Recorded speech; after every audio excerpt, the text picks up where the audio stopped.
Yeah, turn me up in the headphones. It's going down for another episode of the Real Lil Show. Mhm. Just so you know, say it ain't so. Okay, it's going down.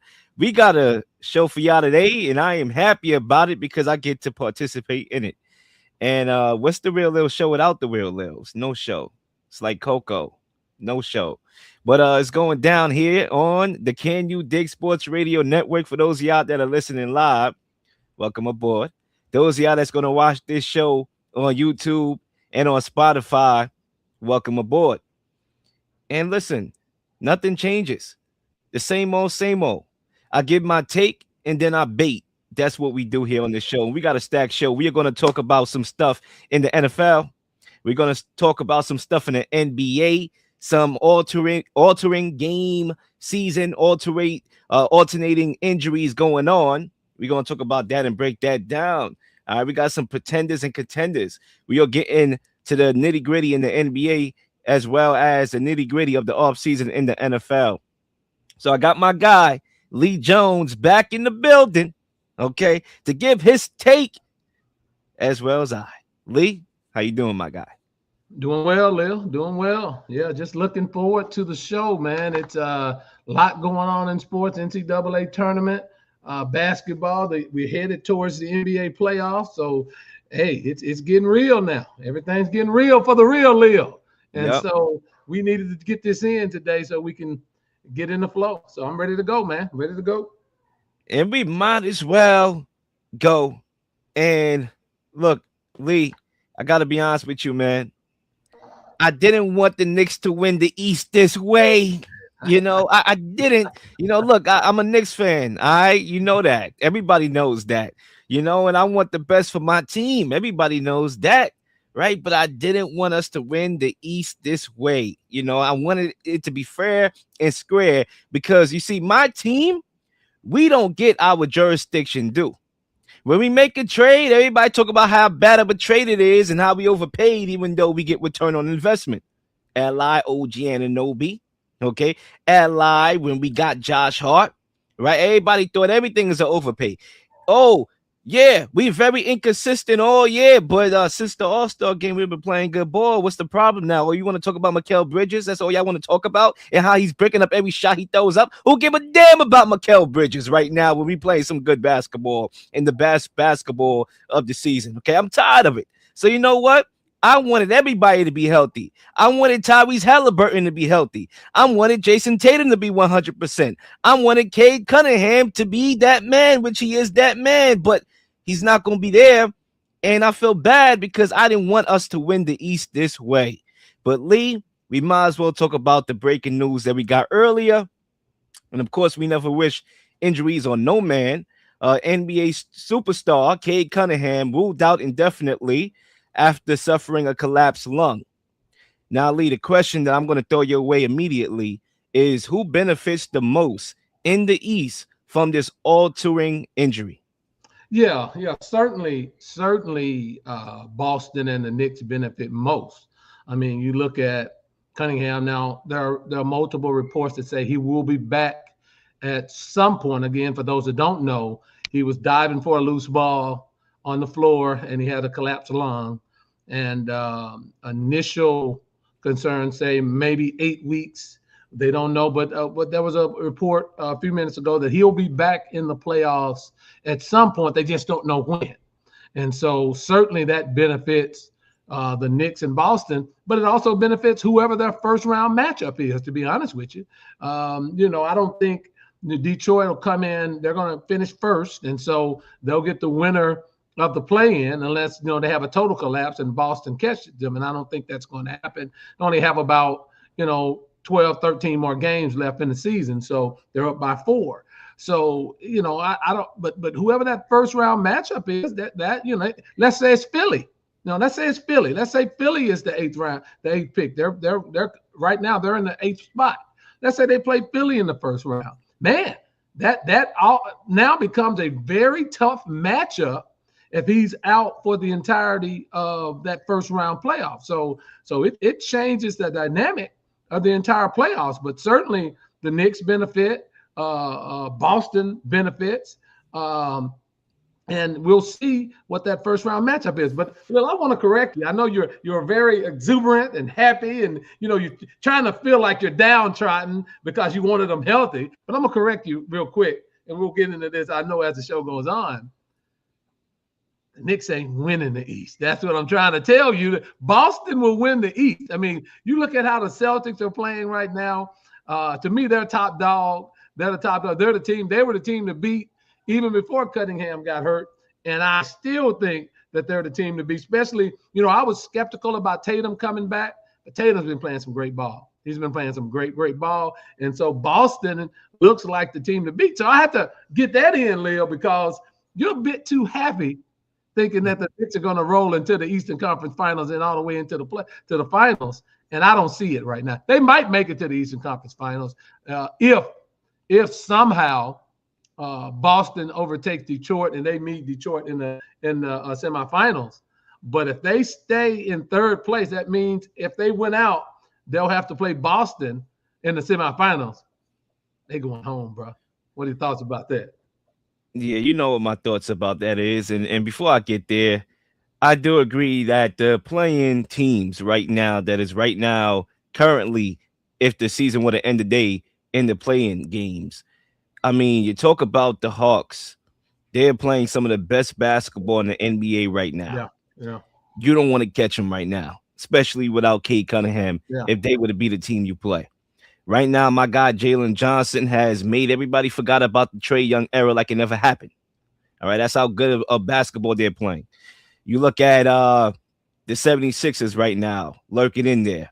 If they're Joel healthy. Embiid, if they get him healthy, and he's in the playoffs, I mean, a healthy Joel Embiid is still one of the best players in the world. Absolutely. He can take over a series, so you have to look out for them as well.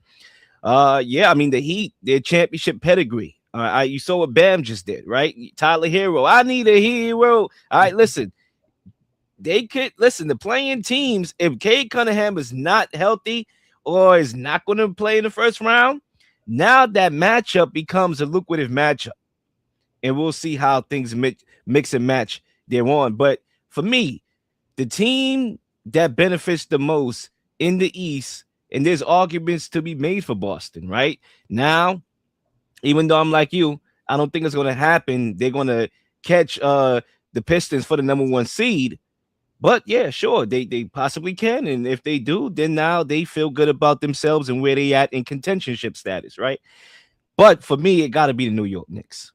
They benefits the most, and that's why I'm here celebrating on this daggone show, riding my victory parade. Because look, the Cade Cunningham injury, and before I get to why the Knicks are my team, what I would say about the injury, because I want to react to the injury before I go forward, it gives me this paradoxical perspective when you talk about the 65 game minimum awards rule. I don't hate the rule, don't get me wrong. It's part of Adam Silver's never-ending quest to make the regular season more meaningful, more valuable, to combat load management and issues like that. Now, you look at Cade Cunningham's stats this season, he is averaging 24.5 points per game, 9.9 assists per game, firmly in the mix for the MVP. Not the favorite, but he's in the mix for it. And now he's probably going to be disqualified from that race, along with missing out on an All-NBA team, which means somebody who probably didn't deserve to make it is probably going to make it in his spot. So again, it just gives me that paradoxical perspective on that 65 game minimum. I don't hate it. I don't love it. It is what it is, right? You can't listen. There's always going to be pros and cons to anything. Now, back to my next point. They benefit the most. To me, this is a huge blow for the Pistons because, again, Cade is their offensive engine who can consistently create his own shot. I don't believe there's anybody on this team that, to me, can consistently create their own shot. Jalen Duran is their second best player, and he relies on Cade Cunningham getting him the ball in the paint. The actions he ran with Cade is largely responsible for his 19 points per game this season.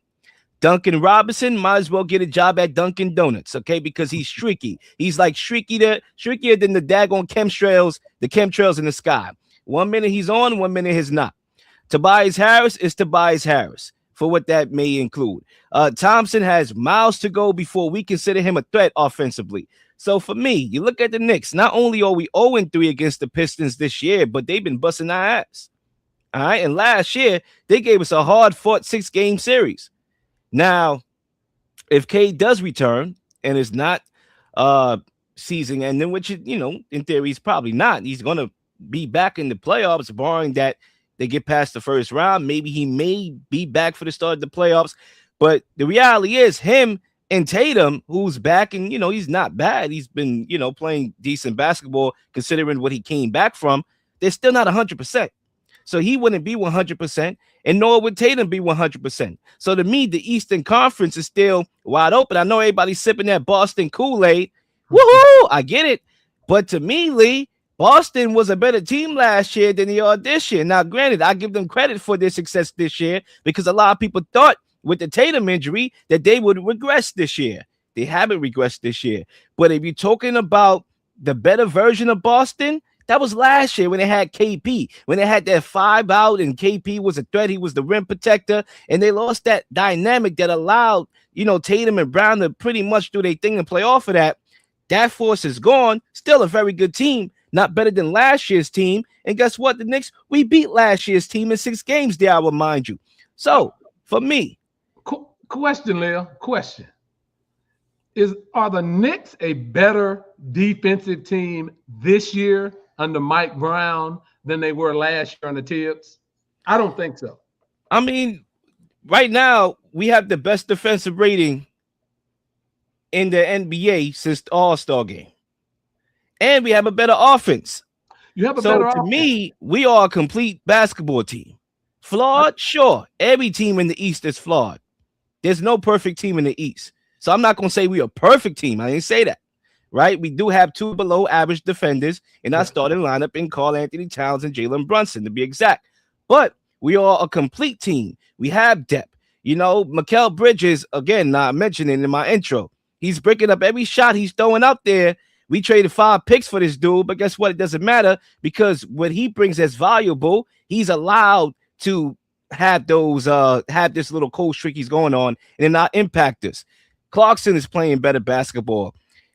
Rotations is going to be harder to manage because we have so much guys that we can throw out there. Miles McBride's coming back soon. I mean, Josh Hart is playing great basketball. I mean, there's so many options for us. Jose Alvarado, okay?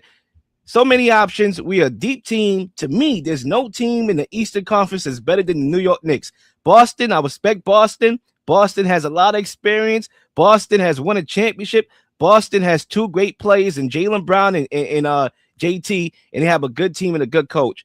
But to me, in a 7-game series, it's going to be hard for me to pick against the Knicks, and not only because they're my team, but especially if Cade Cunningham is missing or not 100% by the time we play him, if they don't get bounced out.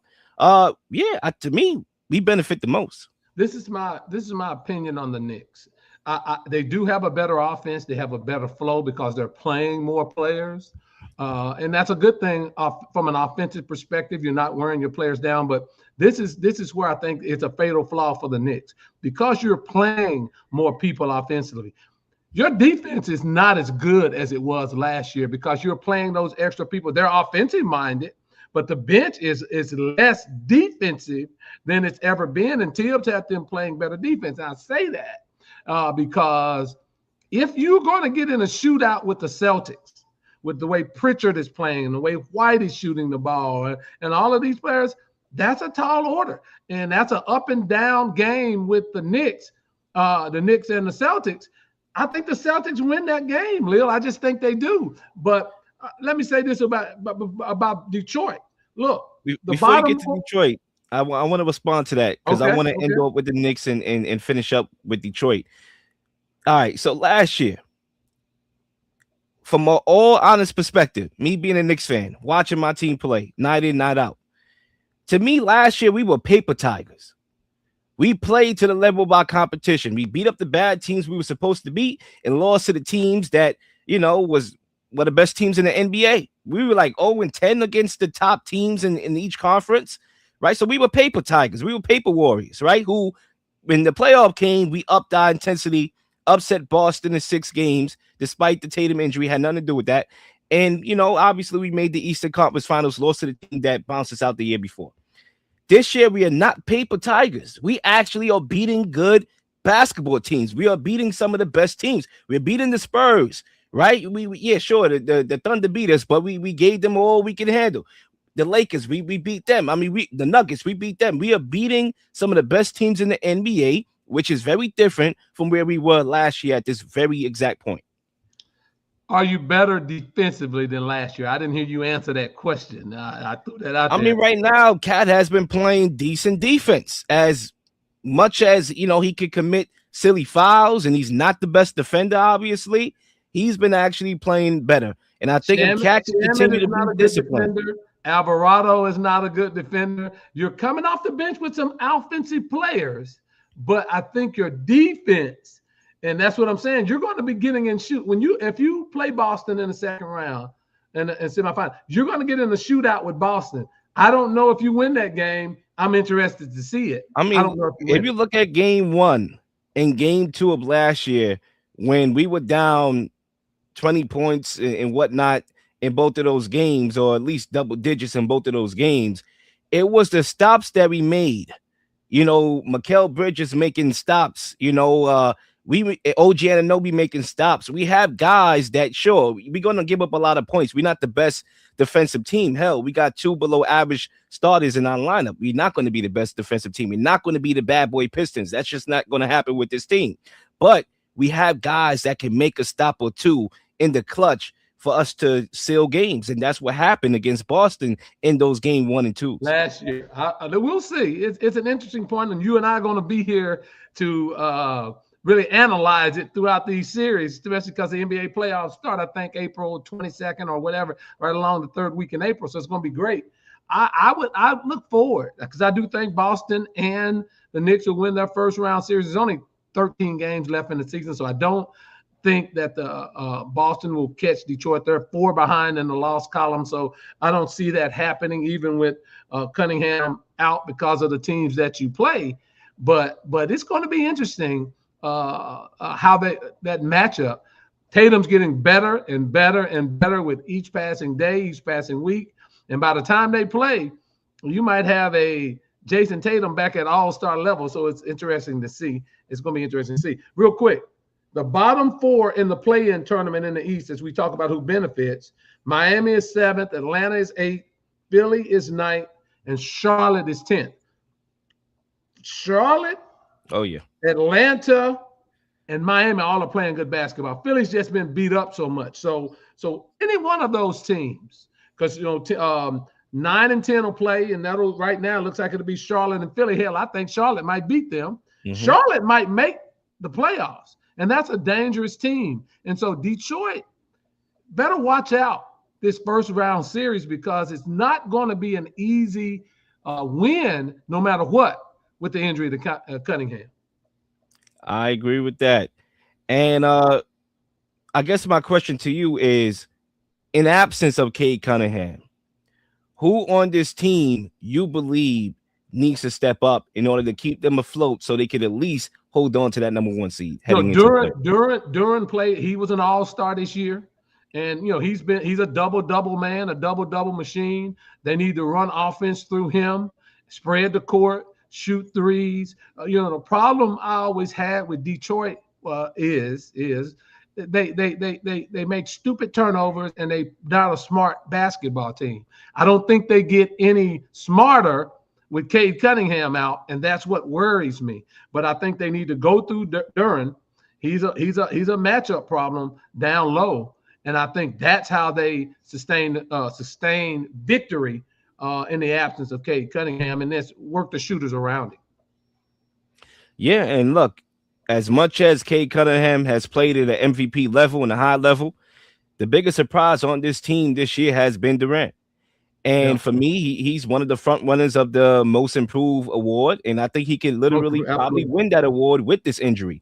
So it really depends on him, embracing that number 1 option role while Cade Cunningham is out. Again, I do believe the actions that he ran with Cade Cunningham allowed him to thrive and have that kind of resurgence of a season and that improve award, but or potential award. But he has to step up and be that number one guy. We have veterans on this team again that should step in their role, knock down these shots, and just play within the system. They're a very good defensive team, so it's not like they cannot stop or continue to stop teams from scoring and doing that. But they definitely going to need some offensive reinforcements, and that starts with those guys stepping up that's already in the locker room. With that being Durant, number one.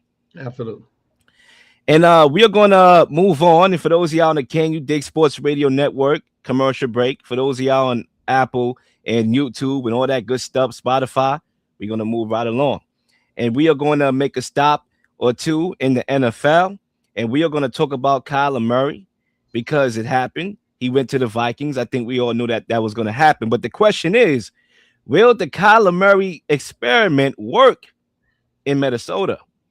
And Lee, again, the mic is yours. I love it. I mean, I love the pickup. I love the fact that, Minnesota basically returns their defense intact. They bring Brian Flores back as the coordinator. Their defense is not missing a beat. They lost a couple of defensive tackles, but that's not anything to be fearful of. So their defense is coming back intact. You got Jordan Jefferson. You got Jordan Addison. You have a good tight end. You re-signed Jones coming back in the backfield. So that's a ready-made team for Kyler Murray, who, Kyler Murray is one of 5 players to throw for 25,000 yards and rush for 3,000. And people like to sleep on Kyler Murray, but Kyler Murray is a dangerous, dangerous player. And he can make all the throws, a powerful, powerful arm. O'Connell, he's going to move the pocket a little bit. And then you got the playmaking ability, not to mention Kyler Murray getting out of the pocket, running. And so that's an added dimension with all of the weapons that Minnesota has. I think Kyler Murray is set to take Minnesota far. There are a lot of people that are predicting them last in the NFC North. I can't see that at all. I don't know what people are looking at. I think they're really sleeping on Kyler Murray as a football player. But there were years where Kyler Murray was in the MVP voting through, mid-season, and he sort of faded down the stretch. But the talent is undeniable. And I think Minnesota has set themselves up perfectly to really challenge. And look, if they get anywhere the play that I think they're going to get from Kyler Murray, I think Minnesota will challenge Seattle and the Rams for top spot in the NFC and the Cowboys, by the way. But the teams that most are picking, I think they can challenge those guys. Yeah, I mean, you're a little bit more hype on them than I am. I don't think they're a bad team at all.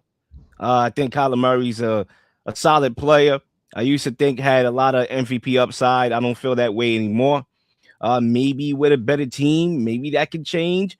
I was very high on Kyler Murray, and I said this a long time ago. I thought that an MVP was in his future. That's how high I was before. But obviously, years has gone by. He hasn't shown the ability to win. And he hasn't shown the ability to be a leader. I'll talk about that part later on in my second lap. Now, for me, will the experiment work will depend on what you deem working, right? Like, what's the expectation? Because in theory, again, on paper, you look at it, there's no question that Kevin O'Connell is known to be the quarterback whisperer. I'm not going to call nobody a guru that hasn't won anything. So I'm not going to say the quarterback guru. I'm going to say the quarterback whisperer. And Kyler Murray has a talent that in any given week could be the best player or the best quarterback. Like literally against the Jets, I remember, I think it was a couple years ago, might have been like, it was 2 years ago because Aaron Rodgers was on that team and they smacked the Jets. He was the best quarterback that week. So any given week, Kyler Murray can be the best quarterback in the NFL. Unfortunately, that's any given week. That's not consistency. We don't see consistency when you talk about Kyler Murray. We see 2 weeks where he's like an MVP favorite or front runner, and then we see the next 4 weeks where it's like, this guy quitting on his team. He's throwing interceptions. He's not delivering in the clutch. So again, we don't know what Kyler Murray we're going to get. All we do know is that the Vikings are a good team, and he has the ability to throw the ball to Justin Jefferson and Jordan Addison. In theory, this team on paper is a playoff team. Now, look, I'm not in total disagreement of the Vikings taking a pause on JJ McCarthy because historically they've never been a franchise to have draft and develop a franchise quarterback. They haven't done so in decades. All right, you talk about Tavares Jackson, Tyler Thigpen, John David Booty, okay, Christian Ponder, Awanda, okay, Teddy Bridgewater, all right, Kellen Mond, all those guys, JJ McCarthy, all were drafted, came, went. All right. It seems like the only success they have is by adding a quarterback in free agency. And that was evident with Brett Favre, Randall Cunningham, Kirk Cousins, Sam Darnold, Warren Moon, Kyler Murray. So, hey, go what makes you happy. Go what makes you successful. And that's exactly what they did. And I feel like trying to balance that developmental and competitive timeline was never going to work. And they realized that last year they could, try to work on that competitive timeline. And I think Kyler Murray gives them the best chance to do so. So on paper, it seems like it's a great fit. But then you talk about schematic fit. You look at Sam Darnold, who had success in this offense a year ago prior to the season. Totally different quarterback than Kyler Murray. Totally different traits than Kyler Murray. Kyler Murray prefers to work out of the shotgun. He doesn't throw over the middle of the field. So Kevin O'Connell and him will have to adjust, and he will have to adjust the coach to Kyler Murray's skill set. Again, that's a question that I don't have an answer for. To me, the Vikings are the biggest X factor of a team that I cannot tell you if I think they're going to be great or if they're going to be bad. Yeah. All the great coaches, if you want to call yourself a great coach, Bill Walsh comes to mind. Bill Walsh, right? He had Joe Montana, the classic drop back quarterback. Then he won championships with him. Then here comes Steve Young, the more mobile, rollout, left-handed. He won championships with him, right? So you have to adapt your skill set in coaching to the players you have. You don't stick just with one system based off of what you've done, because I think that's a foolish way to look at it. Sean McVay, he does it. He's adaptable. Kyle Shanahan is very adaptable. Look at all the quarterbacks that have ran through San Francisco's system, and he's been very adaptable to the different quarterback skill set. Trey Lance will say otherwise, but that's neither here nor there. Trey Lance, we come to find out Trey Lance wasn't the man. Irregardless, he's on San Diego's bench now, the Chargers bench. But let me ask you a question before I finish. Up until the point of last year, which quarterback would you have said had more success in the NFL? Sam Darnold or Kyler Murray? Up until last year? Take last year out of the equation. Oh, definitely Kyler Murray. So right there is where I look at. You look at the same team that basically went 14-2. It's basically the same team that went 14-2. You stick Kyler Murray in there at quarterback, and yeah, he's had the leadership question. That's fair. That comment is fair. But let me say this, Leel. When you play with the Arizona Cardinals, who has had, other than maybe 4 years out of their entire existence, they've been doormats and a laughable team for their entire existence in the NFL. You're going to have that because it's a train wreck. Getting out of Arizona, coming to Minnesota, better team, better defense, better fan base, greater expectations. I think Kyler Murray is going to be perfect for them. I like him, and I like him a lot. And I think you're going to see that right off the bat. Here's the kicker. A lot of people will look at the Vikings signing Kyler Murray to a team-friendly deal because the Cardinals are on the hook for about $35 million and say, well, low risk, high reward. But one of the things that nobody is talking about or paying attention to when I look at these things, when I look at contracts, I look at the fine print, I look at all the details, I look at the guaranteed, non-guaranteed. And in this case, I look and I see that there's a no tag clause. Kyler Murray has all the leverage here. Yeah. Which for me, it doesn't matter how 2026 goes for Kyler Murray. He is guaranteed to be a free agent. Now, obviously, if Kyler Murray bottoms out, with this talent of a team, then obviously this is not going to be relevant, that tag loss, because he's going to be on the bench. He's never going to start again, right? But if he plays well, then the Vikings make the playoffs, or don't make the playoffs, or make the playoffs but don't win a playoff game, because Kyler has shown an ability to win in the playoffs. Obviously, only played one playoff game, but it was a terrible game in which he quit. The Vikings will have to play or pay Kyler Murray top dollar rather than having the tag to save the organization some money. So it's either you're going to pay Kyler. If he balls out, you're going to have to dish out the check, or he's going to test free agency and get the contract that he wants. So to me, the Vikings fumbled their leverage hardcore. I mean, there's no other league in professional sports that has a franchise tag other than the NFL. And I understand that's a bigger, grand conversation for another day, but you have that leverage. It's called team control. Use it. Don't lose it. And the fact that they allow Kyler Murray to have that leverage, first of all, how did Kyler Murray get that when he's in a place of desperation? That's neither here or there. I'm pretty sure other players in the NFL going forward, especially quarterbacks, we all know the power is over there with them. They got all the power.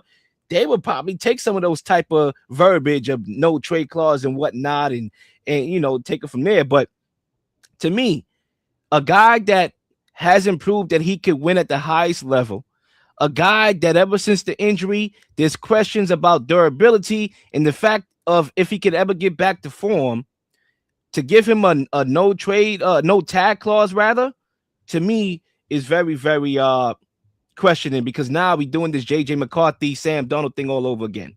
So it doesn't make sense. Yeah, I think just to answer that, Leo, two things. Kyler Murray could have got more money from other teams, right? He could have gotten more money from other teams. Yeah, other teams were bidding, but the key for him and the key for the Vikings, I think it works out for both of them. If Kyler doesn't do anything and the Vikings don't go to the playoffs or whatever, the Vikings just say thank you, appreciate you, get out the door, right? If Kyler balls out and takes the Vikings where I think he can take them, then the Vikings have settled their franchise quarterback situation for futures to come. So they're going to want to pay him anyway. So O'Connell has said that he looks at Kyler as someone being there for multiple years. So to me, I think it's still low risk, because if he doesn't do anything, hey, it's over with. We're not going to franchise him. We're going to let you walk. But if he balls out, then giving him $45-50 million, hey, that's money well spent, because now he's proven that he can be your franchise quarterback, and you wasn't going to franchise him anyway. You're going to get him on a deal that's going to be fair market value, and that's $50-55 million a year. Look, man, as much as I like to watch Kyler Murray, one of my favorite players to watch, right? He's very shifty, could get out of trouble, could throw the ball, pretty decent ball, a playmaker, right? Like he has the attributes to really be MVP contention type of quarterback, right? Like there's not a lot of things that Lamar could do that he can't do, right? Lamar is obviously a better player, clearly, but there's things that Lamar could do that Kyler could do, but he doesn't have that dog mentality. And to me, the fact that his old team had to put a video game clause in his contract, and the fact that he doesn't like getting hit, he's not one of them gritty quarterbacks. He's not. And you look at the division that he's in, you're going to have to face pass rushers like Micah Parsons, right? Or Mr. Parsons. Get my guy Micah name Parsons, right? You got to play him twice a year. You got to play Aiden Hutchinson twice a year. You're going to need to be gritty. You're going to need to want to take a hit to make a throw sometimes. And for me, Kyler Murray, like as short as he is, you got to be able to be tough. Like something got to overcompensate, not just talent, because we do believe he has a talent to overcompensate his size, but also you need to have that grit to overcompensate the size. Kyler Murray, yeah, I get it. He's a good quarterback, but he's the worst quarterback in this division. He's already at a disadvantage. He's the worst quarterback in the division? Oh, without a doubt. And I like Kyler Murray. But give me I Jared would, I would, Goff. I would Give me disagree with Jared that. Goff experience in the Jared playoffs. Goff, no. Jared Goff hadn't done anything. Jared Goff, Jared no. Goff has Jordan made a Super Love, Bowl Jordan Love, 2 times.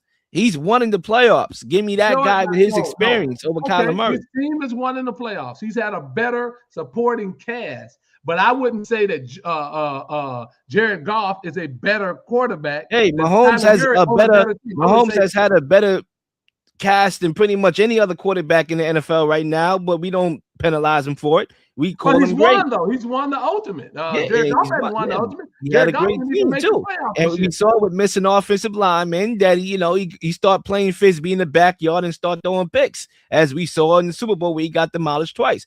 But nevertheless, you know, the point I'm trying to make, I take Jordan Love, I take Caleb Williams. I mean, the Bears are only going to get better. It's not a pencil in here. And I don't think Kyler Murray's the best quarterback in this division. He might be the worst. Now, if you want to argue talent-wise, then you take him over Jared Goff. But if we talking about achievements and, rhythm and success, What has gotta be Jordan Jared Love Goff. achieved? What if Jordan Love? Matter of fact, Green Bay has underachieved with Jordan Love. They've underachieved. They've been Super Bowl favorites the last 3 years. They've underachieved with Jordan Love. It just so happened that Kyler hadn't had. See, this is the thing about Kyler that a lot of people, I think, they put the Arizona. And don't get me wrong, some things on Kyler leadership. The whole video game clause, that's Bush League. The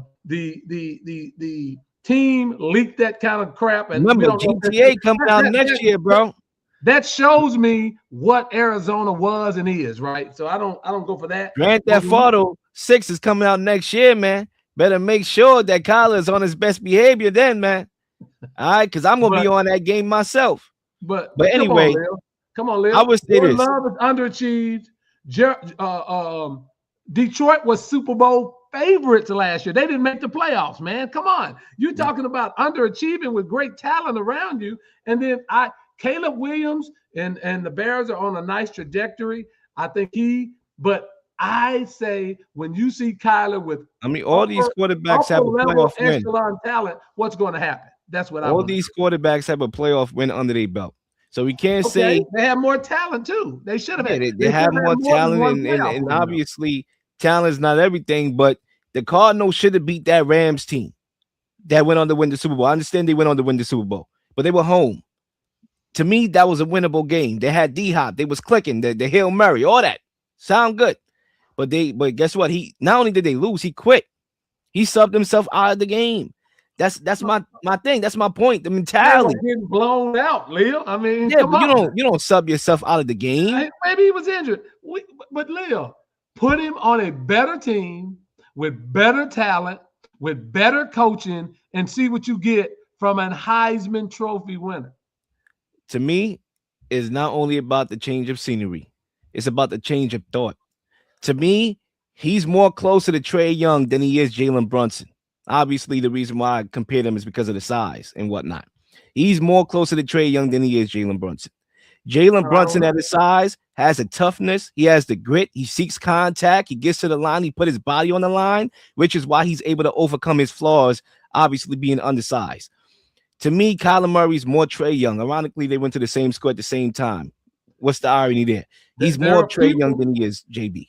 There are people, not me, but there are people that say the Knicks will never win a championship with Jalen Brunson as their best player, Leo. I'm just throwing it out there. So we don't know that. He's a superstar, but there are people that promote that the Knicks will never win a championship with Jalen Brunson as your best player. I don't believe that, but there are people that say that. I think Kyler, with a change of scenery, is going to be just fine with the Vikings. And we'll see how this pans out and if he could be a quarterback that can win a championship on the Vikings. I highly doubt that. He has to prove that he could win in the playoffs first. But I do agree with you in the sense that I do believe that he's a talented quarterback. And guess what? There's nothing that I hate more than talent going to waste. And anyway, we are going to move on to the next topic here. Good topic. And for those of y'all on the Can You Dig Sports Radio Network, we got a music break coming up. So we'll be back. And for those of y'all watching elsewhere, let's continue to keep on. And we are going to talk about the Jalen Waddle trade. Obviously, a couple of days ago, Jalen Waddle got traded from the Dolphins to the Broncos. Broncos country. Let's ride. All right. Did I get it right that time? Let's ride. All right. Who won the Jalen Waddle trade? And what does it mean for a potential AJ Brown trade in the future? And yeah, Lee, the mic is yours. Yeah, I'm gonna go with the second one first. I don't think that it means anything. I don't think the Eagles are going to trade AJ Brown at all. I don't think they're going to trade him. I think they put it out there to see exactly what they could get uh, for Brown. Now, if someone gave him a couple of ones, yeah, they were going to let him go. Maybe even a 1 and a 2, but nobody's doing that. And I don't think the Eagles are going to trade Jalen Brown at all. So I think he's going to be back with Philly. And now, does he want to be traded? Possibly. Yeah, I think he does. But I don't think the Eagles are going to trade him this year. Now, Waddle, great pickup for Denver. I think it's a great pickup for Denver. You can compare him with Cortland Sutton and the other receivers that they have. Excellent pickup for the Broncos. They gave up a 1, a 3, 3 and a 4. and a 4. No, a 1, 2, and a 3, and they got a 4 back, I believe. But they gave a 2. They may have. I think they gave up a 1, 2, and a 3. Nah, I just got here. They gave up a 1, 3. 3, and a 4. Yeah. Yeah, 1, 3, and a 4. Yeah. I was like, all right, now we bugging here. So what they gave up. Look, Denver's defense is stocked. It's stacked.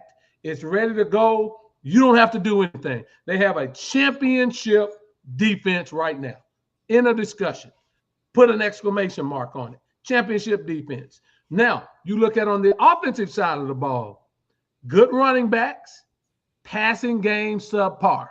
Passing game subpar. They needed a speed guy that can get the ball down, that they can throw the ball down the field, that puts fear. It's going to help their running game. Now you have a possession receiver with Cortland Sullivan and a tight end, Sutton, and a tight end. And I think it just makes Denver's offense go. I'm not a big Sean Payton guy, but I think it was an excellent trade for what they needed to do to take the next step to continue to win the NFC West. So giving up that first round draft pick, man, what was it? I think it was the 30th pick in the draft. That's okay. It doesn't bother me. Now, yeah, the second round pick to me, but you know. Yeah, well, the third, so let me say this. Waddle is proven. You know what you're going to get. Speed, explosiveness. You pencil him into your offense, and you envision what your offense can be.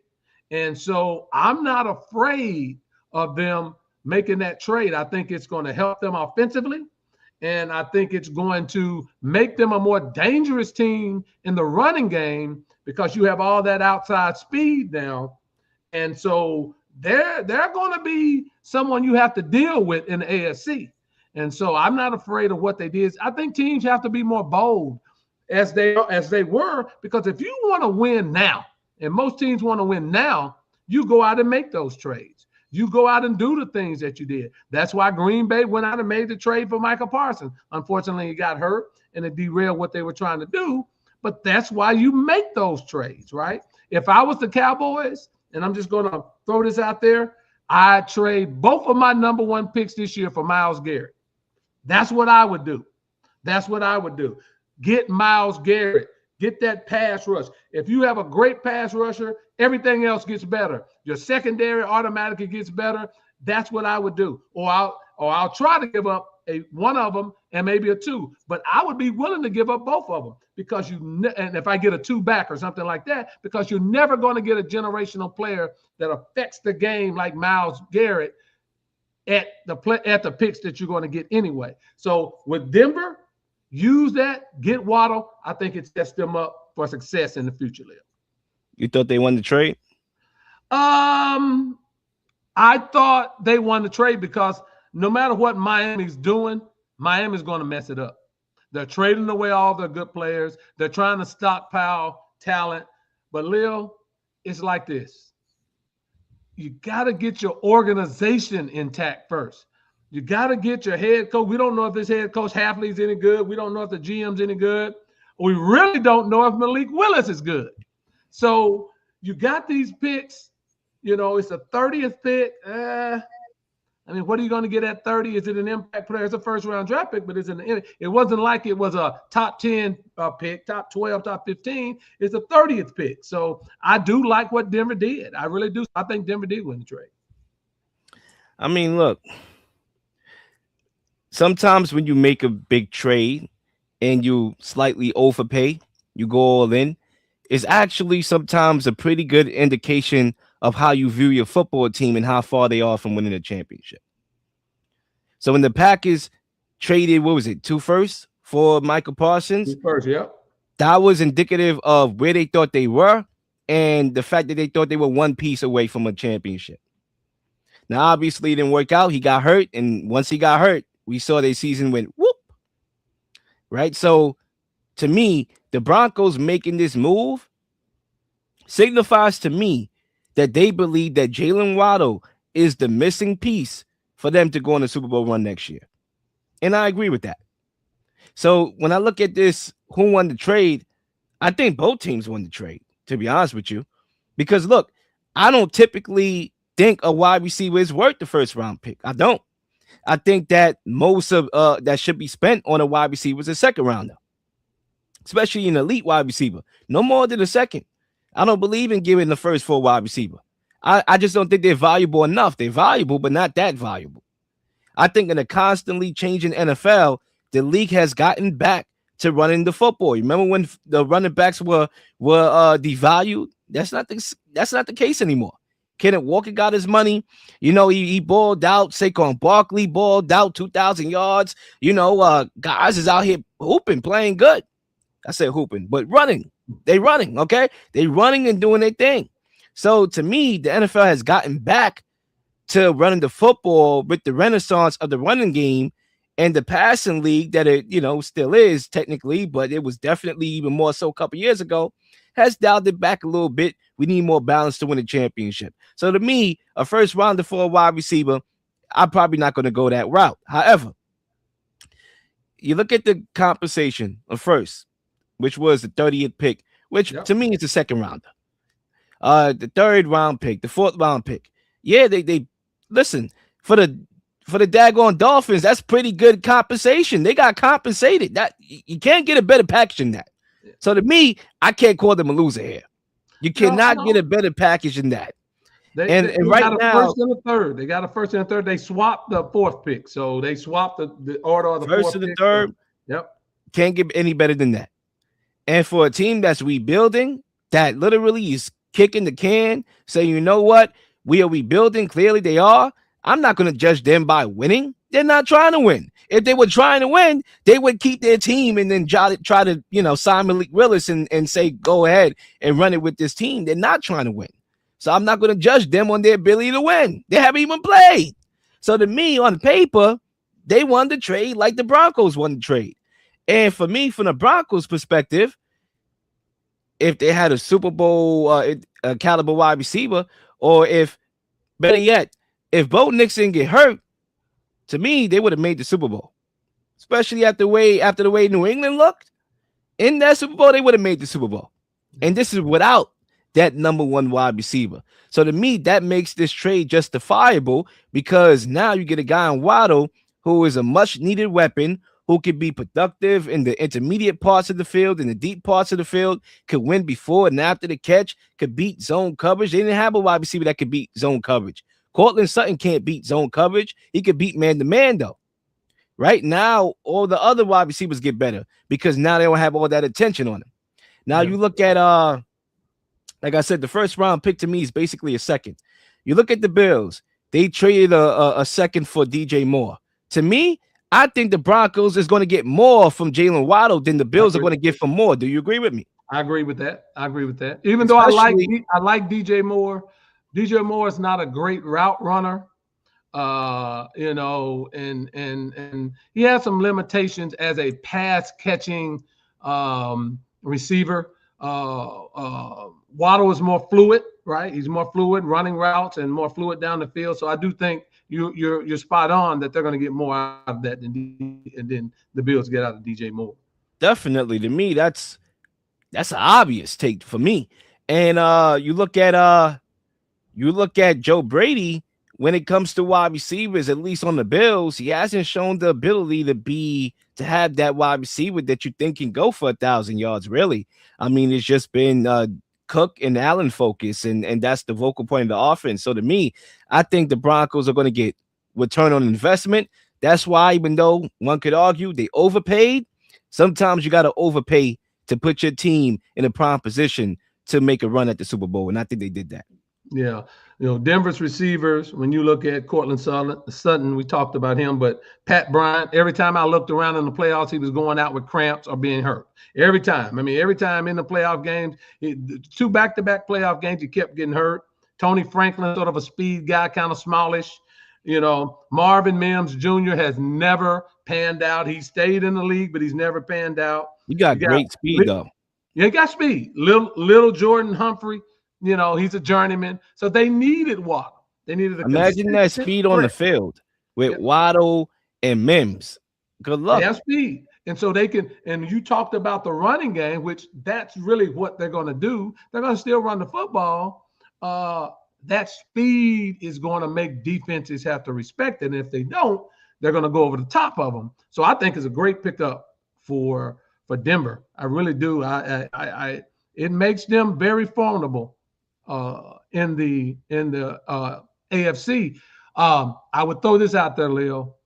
I think Baltimore should go after Diggs. Stephon Diggs? Yes, I think Diggs would be a perfect receiver for Baltimore.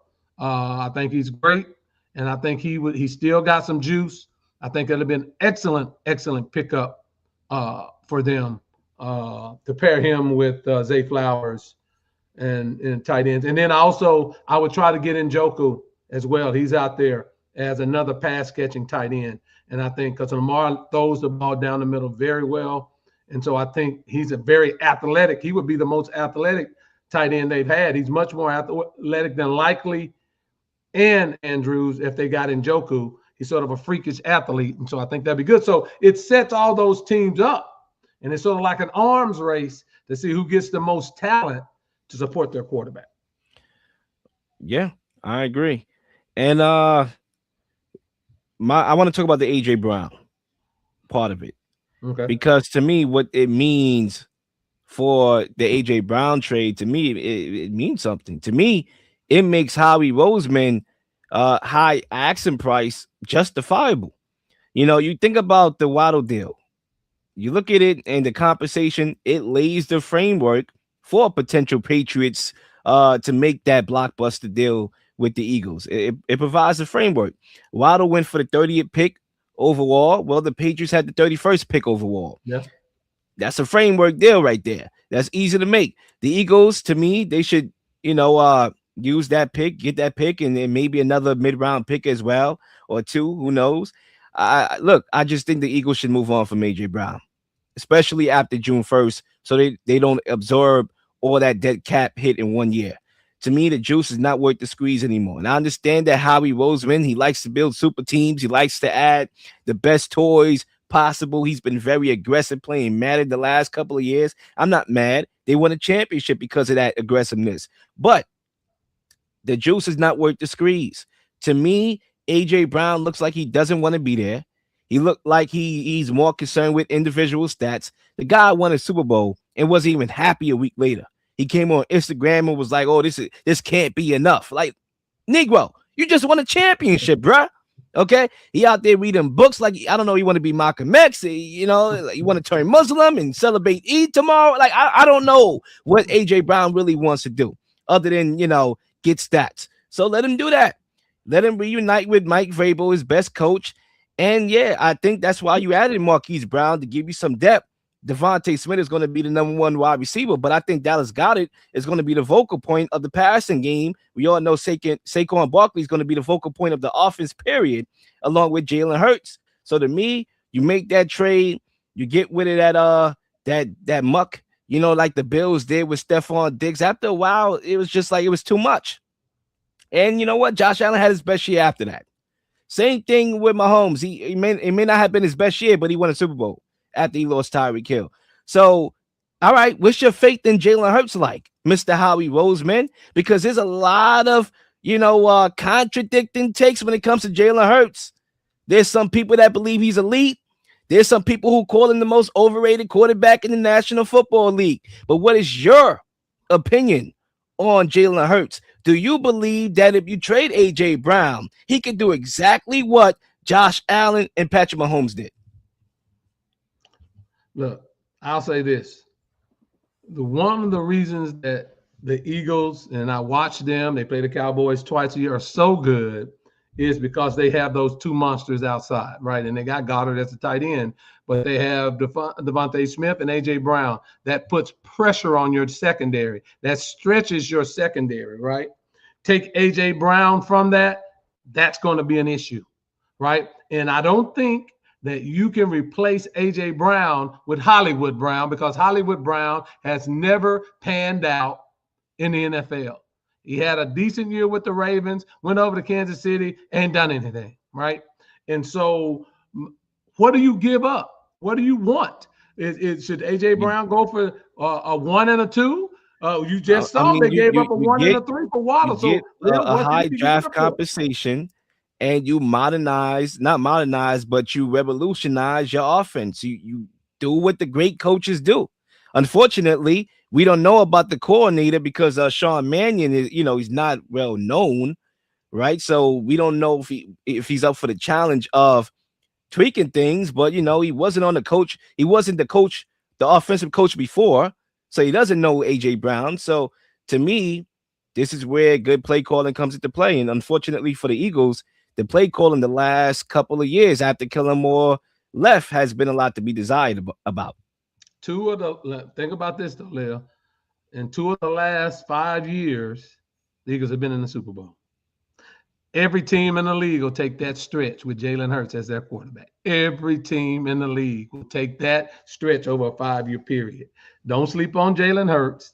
I don't think they trade A.J. Brown. I think they run it back because they've had success there. Now, they need a coordinator that is multiple in his sets, that throws the ball down the field and stop all the screens and stuff, and really let Jalen Hurts. Think about this. In the Super Bowl win, Jalen Hurts threw for 320-something yards. He can throw the football, but you have to design an offense that makes him that threat in throwing the football. And both times he's been in the Super Bowl, he's outplayed Patrick Mahomes and threw over 300 yards. So it's not like he can't do it. So for those that are talking about Hurts, is the fact that the offense and the design and the scheme doesn't support him doing that all the time. And if you don't do this, if that's not your major philosophy on doing it, it shuts down when you get up against these good defenses, Leel. Just trade A.J. Brown. Give him what he wants. The guy's making videos every single day on social media about the Patriots. He just posted one. I don't know if it's resurfaced or is brand new, in which Tom Brady mailed him a Patriot jersey. We all knew he wanted to be drafted by the Patriots. Just give the man what he wants. If he doesn't want to be an Eagle and he's going to be fussing every single week because he don't get the ball, then give him what he wants, because the compensation is there. It's not about just forcing a trade because you just want to get him out of there and you just want to honor him. He didn't do nothing to be honored, right? Obviously, he played a role in the championship, but he wasn't the be-all, end-all. I mean, you rode Saquon Barkley to that championship. You didn't ride Jalen Hurts to that championship either. Now, he outperformed Mahomes in both of the Super Bowls. I agree with you, but you didn't ride Jalen Hurts to that Super Bowl. You rode Saquon Barkley there.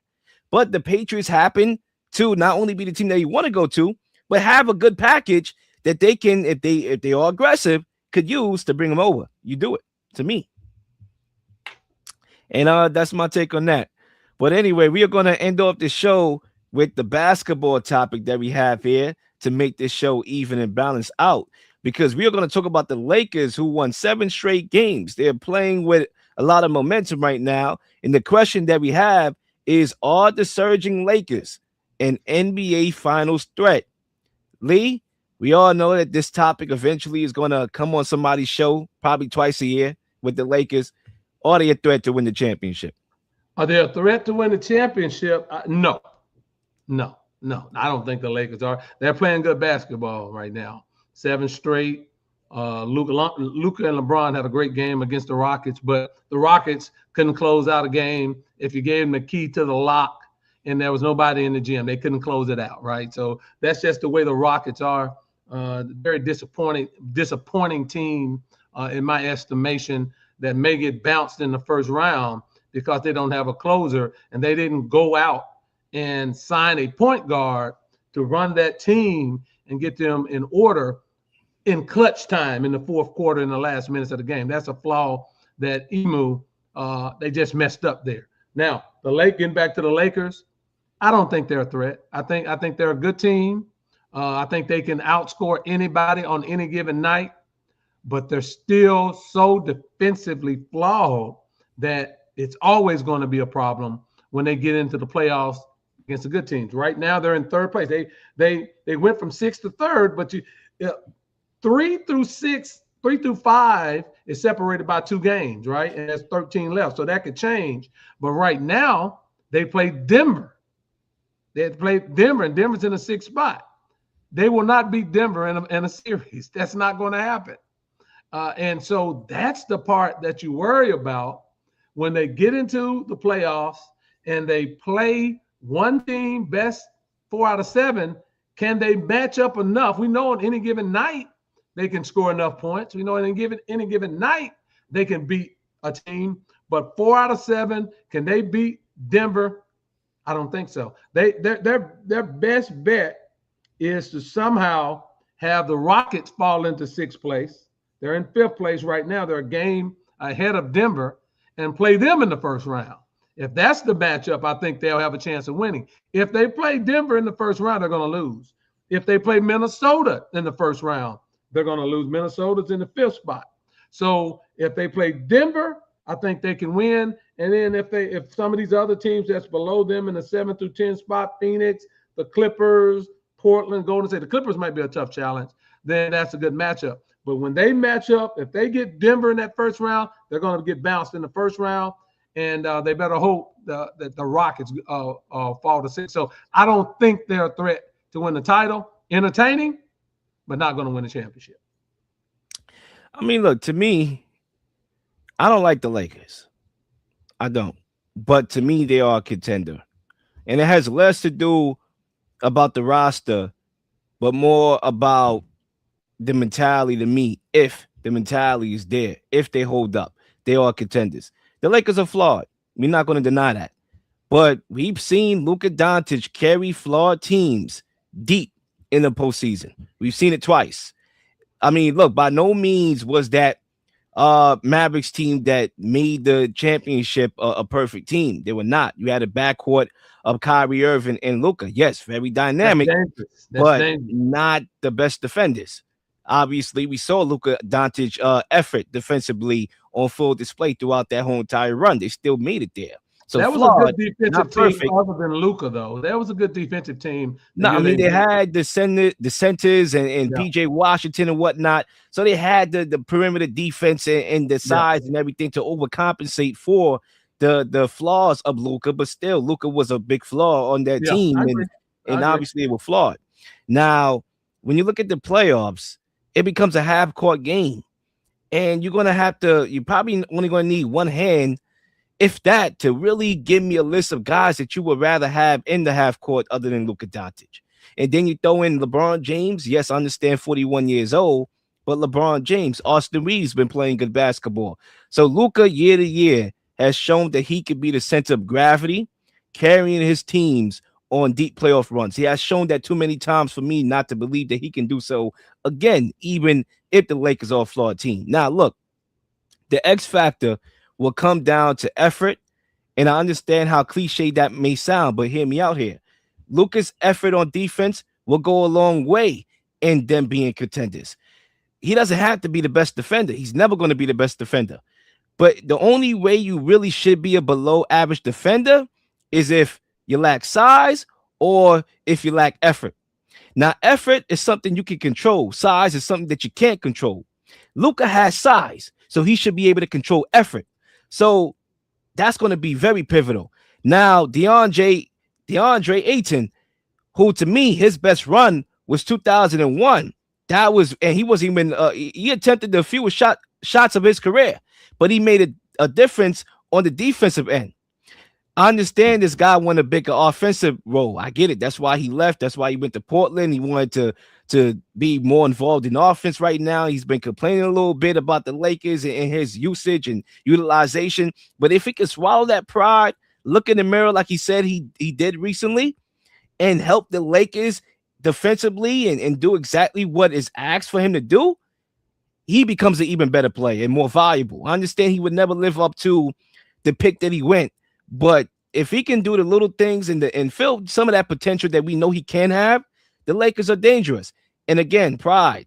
LeBron James, he's been swallowing the pride. He's been taking the back seat to Austin Reeves and Luka Doncic, and that has allowed the Lakers team to thrive. So you don't have to worry about the press conference strays that LeBron James was throwing after every single game last year. You know, the tailoring to, or being upset at the tailoring to Luka Doncic. He seems to be on board. He seems to know that this is Luka's team, and he's not trying to intervene with that. He's been able to be almost that glue guy, the cutting, the diving on the floor at his age for the loose balls, right? Being that ultimate team guy, running the floor. LeBron James has found a new role, and to me, it's a role that helps the Lakers win. So look, I'm not a Lakers fan. I'm not one of the mainstream lobbyists for the Lakers. They won 7 straight, and that has caused me to watch them more since they've been winning more. Like, all right, this got to be all talk, right? I watched the last couple games of them, and I'm like, all right, well, you know what? If the effort is there, if LeBron James remains taking a back seat, if Luka could show more effort defensively, if DeAndre Ayton can realize his role and what he's good for and what he can bring to a team, then this team could really be a contender. You get exposed when you play in series. When you play in series, you get exposed. I And agree with that. I know the Lakers can't beat OKC in a 7-game series. They won't beat San Antonio in a 7-game series. If they wind up in the 3rd slot, their best bet is either to wind up in the 3rd slot or the 4th slot. I would say this, and I agree with that. I think the Thunder and the Spurs is just too much youth, too much speed, too much quickness for the Lakers. I agree. They will blow them out. That takes them out in the semifinals, irregardless.